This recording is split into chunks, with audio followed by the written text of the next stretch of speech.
कोकणातील प्रत्येक घडामोडींचे लाईव्ह अपडेट पाहण्यासाठी आताच कोकण कटा न्यूजच्या सर्व सोशल मीडियाच्या प्लॅटफॉर्मला लाईक, फॉलो आणि सबस्क्राईब करा.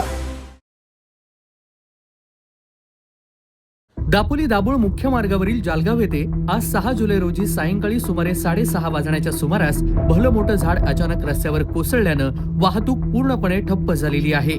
दापोली दाभोळ मार्ग हा बंद करण्यात आलाय. भलं मोठं झाड रस्त्याच्या मध्यभागी पडल्यामुळं दापोली दाभोळ मार्ग दोन्ही बाजूनी बंद करण्यात आलेला असून दोन्ही दिशांना वाहनांच्या लांबच लांब रांगा लागल्यात. सुदैवाने या घटनेत कोणतीही जीवितहानी झाल्याची माहिती नाहीये.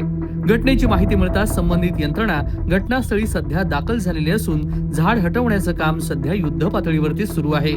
झाड हटवून वाहतूक पूर्ववत करण्याचे प्रयत्न सध्या सुरू असून नागरिकांनी पर्यायी मार्गाचा वापर करावा आणि प्रशासनाच्या सूचनांचं पालन करावं असं आवाहन करण्यात आलेलं आहे.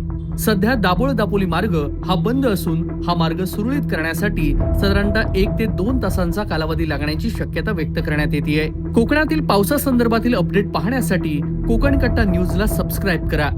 कोकण कट्टा न्यूज, दापोली, रत्नागिरी.